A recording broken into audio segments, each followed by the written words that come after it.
Hey everyone, today I have something super fun for you guys. So on Netflix today, there's a new movie out called Animal Crackers.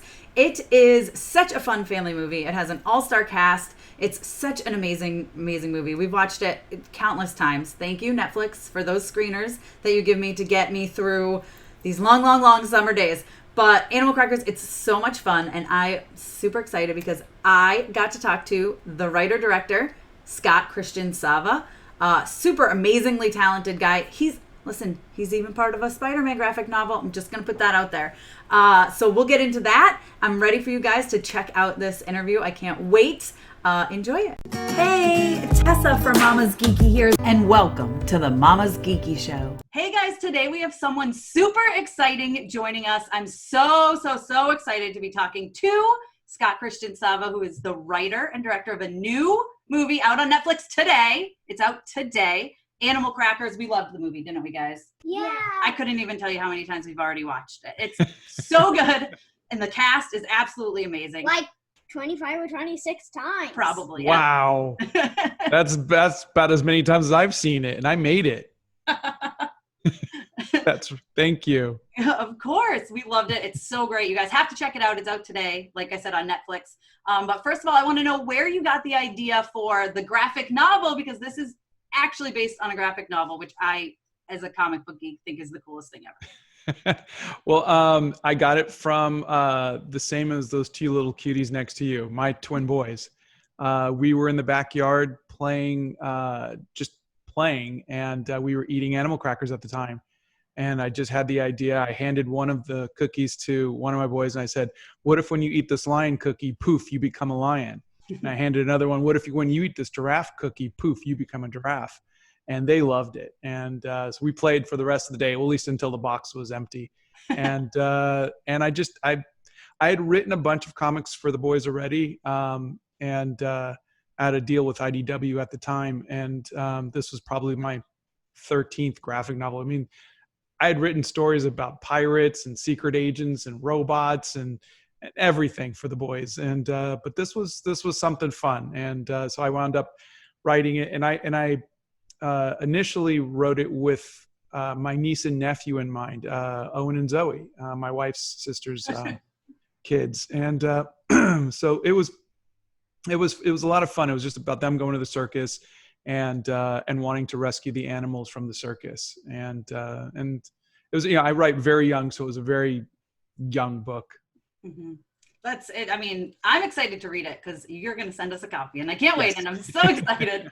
But they're excited to read it too. They love graphic novels. But when you were writing this, did you ever picture it becoming a movie? I mean, yes and no. Because I grew up with cartoons and movies, I always wrote cinematically, we'll say. I always wrote with those visuals in mind because I'm just a visual storyteller. I'm an artist by nature. And so I always, in my mind, pictured it moving, but I didn't write it with the intent of turning it into a movie. And in fact, when I was asked to write a screenplay for it, it was originally for it to be a live action. So it wasn't even originally written for animation. It was just one of those things where it just kind of twisted and turned and found its way to this spot. Yeah, I can imagine there would have been tons of CGI if it was, if it was a live action. That would be crazy. Yeah. All right, you have a question you want to ask, right? How long did it take you to write Animal Crackers the movie?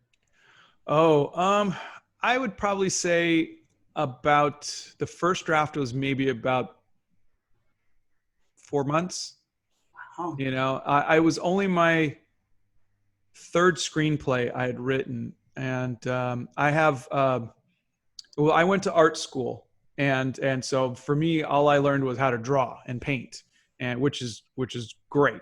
But I was getting so many people asking for screenplays based on my comic books, and I didn't really know what to do with that. My friend Kevin Grievous, who he had written Underworld, and he said, "Well, why don't you write it?" And I said, I don't know how to write a screenplay. I went to art school. And he says, I was a microbiologist when I wrote Underworld. He says, you don't need a degree or anything in that. And so I wrote 2 screenplays before this one. and it took me about 4 months, but it was all learning as I was going. Gotcha. Why don't you ask the question you came up with? How many versions of the script did you go through? Wow. Animation is really good about being able to change your mind and fix things a lot. So I would say after I wrote the initial screenplay, we brought on another writer named Dean Lorry, who wrote a TV series called Arrested Development. And he's also writing the new Harley Quinn series, which I don't think is for kids. No, it's not for kids. but he came on and we did another pass and another pass and another pass. And we kept changing it. And the story kept changing as the actors came on. Honestly, when Emily Blunt came on board, it really changed everything, because originally the story focused on Owen more so. But when Emily Blunt came on board, it really, I saw their relationship, and it mirrored my wife's and my relationship, how they were really equals. They were partners in everything, and how we fought to get this movie made. And we really went back and we rewrote the script. So I would say maybe 20, 30 versions easily of the script. It just kept changing to make it better and better and better. That's awesome. Well, speaking of Emily, I mean, this cast is banana pants. It's such an incredible cast. Is there anyone that when they joined the cast you like completely geeked out over? No, I think the better question is there anyone who I didn't geek out over? I mean, we honestly, the budget for the film was originally half of what we got, and we were just looking for a direct to DVD. It was my first film. I wasn't expecting anything big. My casting director asked me, give me one name, because we only had a budget for one big name. Give me one name. And I said, Ian McKellen was who was in my head when I was writing Horatio P. Huntington. It was just that voice. And he sent it out. And a few weeks later, we heard that Ian said yes. And I was shocked. I mean, oh my God, Gandalf is going to be in my movie. It was, I think, maybe a week later that when the other agents heard that Ian McKellen had signed on, suddenly they took a second look, and suddenly now Sylvester Stallone wanted to play Bullet Man, and Danny DeVito wanted to play Chesterfield, and Raven Simone wanted to play Binkley, and we got Patrick Warburton and Harvey Firestein and Gilbert Gottfried, and it just kind of steamrolled. We couldn't afford it all. So I had to go back to my investors and say, can I have some more money? Because I can't say no. There was no way I could say no to all of this. It was just insane. And then John, we were missing Owen and Zoe, and my casting director asked me, he said, I have a name for you, John Krasinski. I said, I have no idea who that is. And this was 2014. I'd never seen The Office. And I just said, no. He says, well, trust me, he's really funny. I said, okay, great. Flew out from Nashville to Los Angeles to meet John and Danny DeVito and Raven Simone.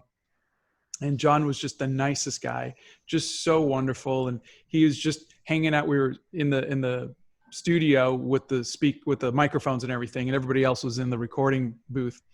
And he's just drinking a coffee and just telling me how much his wife loved the script, and just said, oh, she thought it was so wonderful. And now I didn't know who he was married to, because I didn't know who he was. So I was just like, well, thank you very much, and please thank her for me. And I walked out. But fortunately, they heard it over the speakers inside, and they came running out and they said, would she mind being in the movie? And he said, yeah. He just types, hey, babe, you want to be in the movie? And she responded, yes. And that's how Emily came on. So that kind of just really rounded out the cast. But a lot of it was, dumb luck, or, Ian McKellen, standing up first and kind of really saying, this is something I wanted to work on.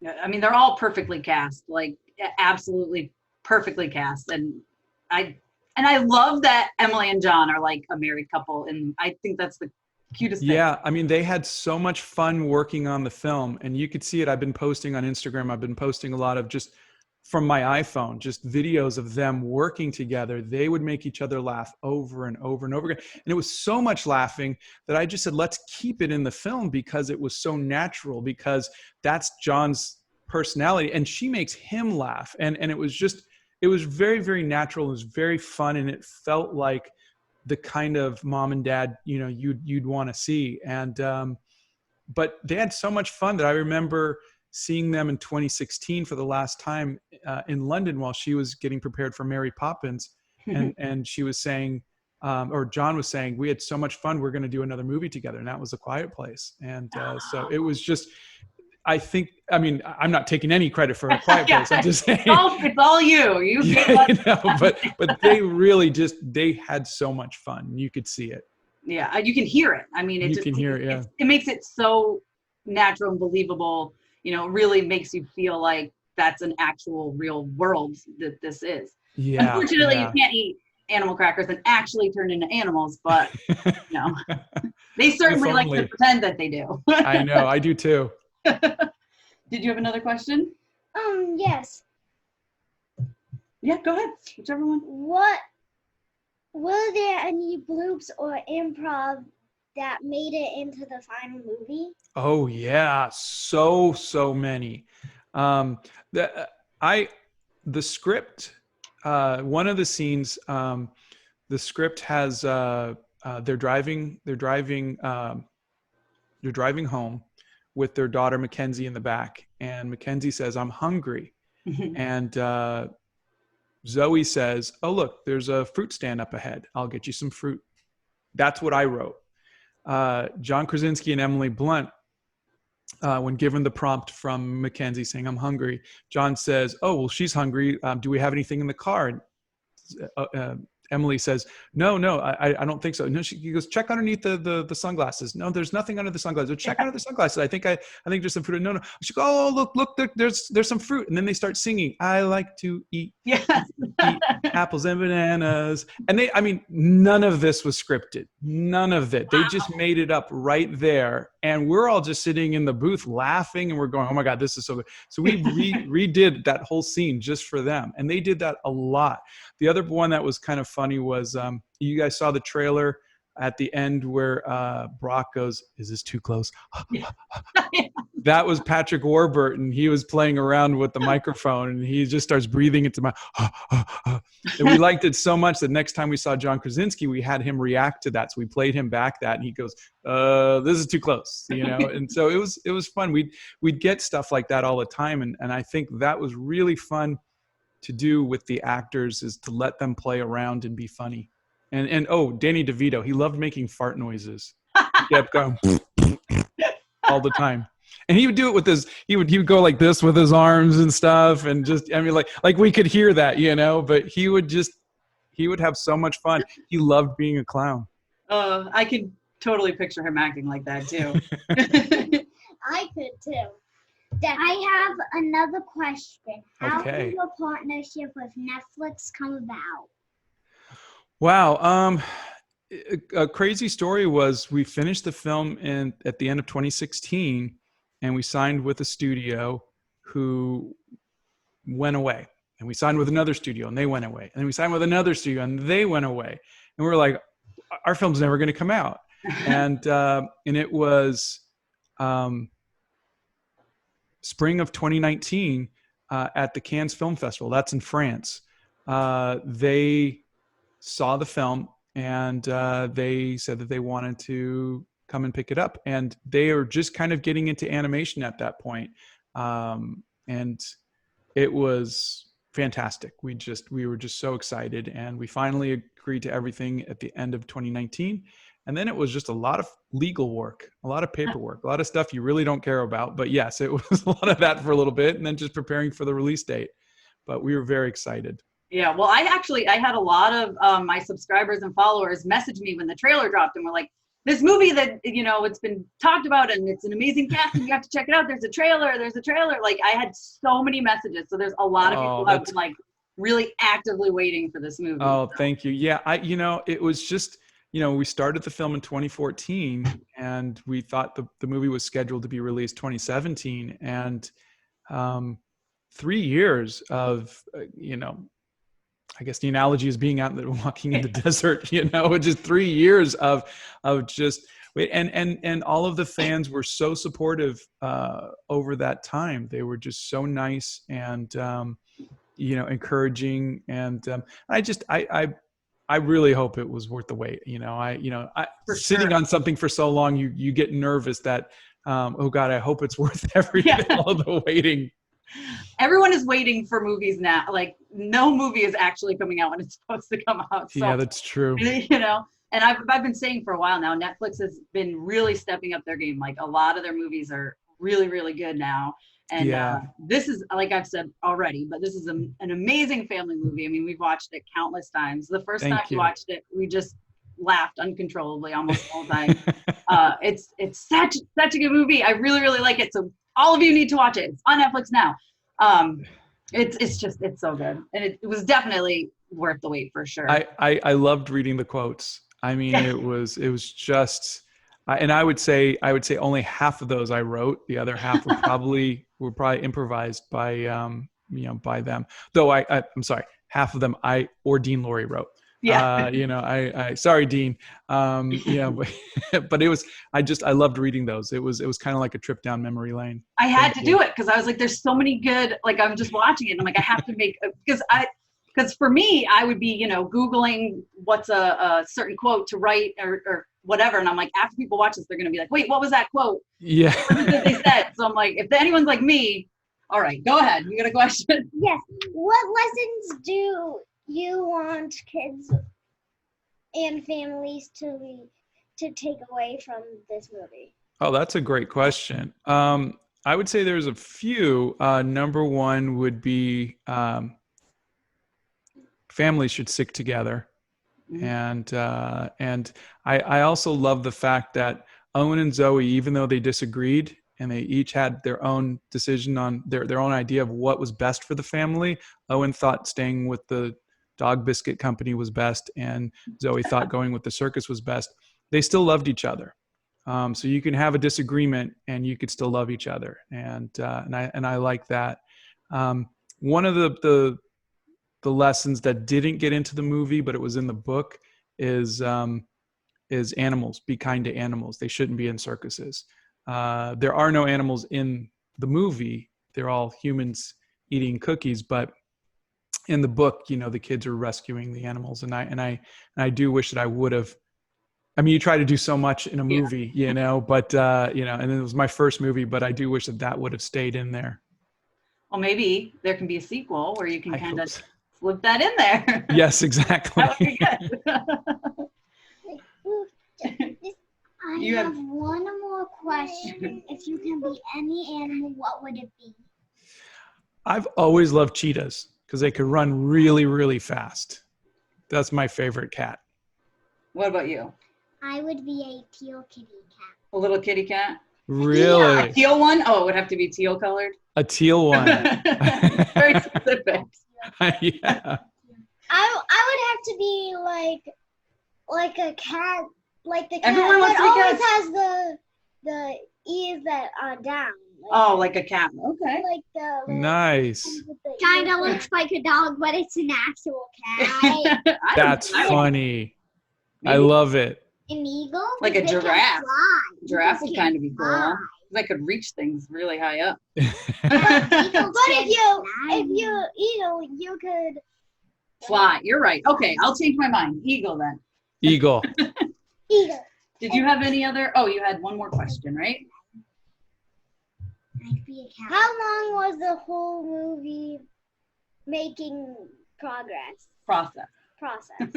Well, the movie making process started in 2014 and ended in end of 2016. So it was about two and a half years was the actual movie production. I came up with the idea maybe 2008 and wrote the book 2009, wrote the screenplay 2010, that kind of thing. But so it's been with me for a while, but I would say just the actual production was about two and a half years. And now, did anyone, I mean, obviously John and Emily would record together. Were they the only ones who recorded together? Yeah. And I posted a little, because that was asked by all of the actors. So if you go to YouTube, our YouTube channel or the Instagram, I did post and the Facebook about them talking about it, because they were asked, what was it like working with Danny DeVito? What was it like working with the other? And they're like, we never got a chance to meet him. So it was only John and Emily really got to work with each other. Though Patrick Warburton was really smart. He kept in touch with me. So he would say, hey, when are you meeting Stallone? I would say this day. So he came in and he got to meet Stallone. Hey, when are you meeting John and Emily? So he came in, so Patrick's got pictures of him with Stallone, him and John and Emily. And so he was smart about it. So he'd check back. That's great. He's one of my like favorite people in the whole world. He seems like he's just absolutely like super nice, but also just like hilarious. He's hilariously funny. He's one of those guys who will call you up to check in on you just to see how the film's going, to see how you're doing. He's very down to earth. And I just love him. He's like, we took the boys one year to Disney World, and we were on Soren. Soren, and so I took a picture of us with him, sent it to him, and he was like, "Oh, they're still using that." And he was really funny, but he's just so nice, and you see him everywhere, and you hear him everywhere, and I just love him. You cannot mistake that voice. Exactly. And he's like one of my husband's favorite people. So now my husband, whenever anyone does anything, my husband will be like, "Nice work, pal." You know how he says it in Soren to the little kid when he does the buckle. We actually got some Disney themed masks, and there's one with his face on it like that. That says "Nice work, pal." Really? Oh, that's funny. I'll just send you a picture of it. It's so funny. What are you doing? Okay, you're my dog. Oh my gosh, you guys are crazy. All right, well, I'll wrap this up, but I have one little geek out question for you. So you wrote a spider, or you did the art for Spider-Man, right? Yeah. So I was going to ask your favorite Marvel character, but I feel like I probably know now, knowing your kid's name. Is it Logan? Is he your favorite? I gotta say, just for the amount of years I put into Spider-Man, because Spider-Man was all I had wanted to do since I was 5 years old. And I went to the Comic Cons since I was 17 every year with my portfolio to get the gig. And I finally got it when I was 31 or 32. And so I think I love Wolverine. I love the X-Men. Conan is he's not a superhero, but Conan, like, I collected all of those. But Spider-Man was my first true love. And so I would go back to Spider-Man, and I think Into the Spider-Verse rekindled that love for me. I mean, I just because my graphic novel, the animated series that I did back in 2002 was CGI, and it was the first time anybody had done that. And I was pushing. This is 20-year-old technology. I was pushing it as hard as I could. I was using like the latest stuff, and it took me 10 months to do those 4 issues. And when I saw Into the Spider-Verse, I just was like, that's in my head what I wanted to do, but the technology just wasn't there. Oh, it's just so beautiful. Such an amazing movie. My review for it, I think I actually said it's the best animated film of all time. Yeah. And as an avid I've been reading comic books since I was a little girl. And for me, I was like, it feels like I'm in a comic book, like the little dots on everything. Yeah. Like, it was so good. And I'm like, this is like a legit like comic book movie. Like, other stuff is comic book movies, but this is like a comic book. And so I'm so excited for there to be a second one. Yes. Hopefully, yes. The world is crazy. I'm like, I don't know when anything's coming out anymore. Give us some more. I know. All right. Well, thank you so much for taking the time. Absolutely today. My pleasure. And my pleasure. Maybe we're going to watch Animal Crackers again. We definitely want a second. Yeah, second. Oh, thank you. You want to say something? Go ahead. Do animals talk at this one? Because I don't want to freak them out. Do animals talk from Into the Spider-Verse? Do animals talk in this dimension? I don't want to freak them out from the thing.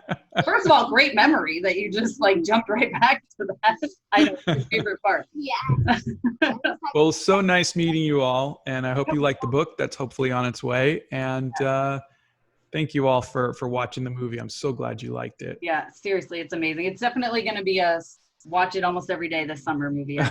It's constantly on in the background. So, I mean, the second I saw the trailer, because you can request screeners, you just send an email to Netflix. Yeah. And as soon as I saw the trailer, I said, "Is there a screener for Animal Crackers?" And it was on my account that day, and I was like, "Wow!" So it was great. I should do that. I still haven't seen it. You haven't? Not on Netflix, no. Oh. That is the movie. Thank you so much. Seriously, I appreciate you taking the time. Absolutely. My pleasure. My pleasure. All right. Thank you.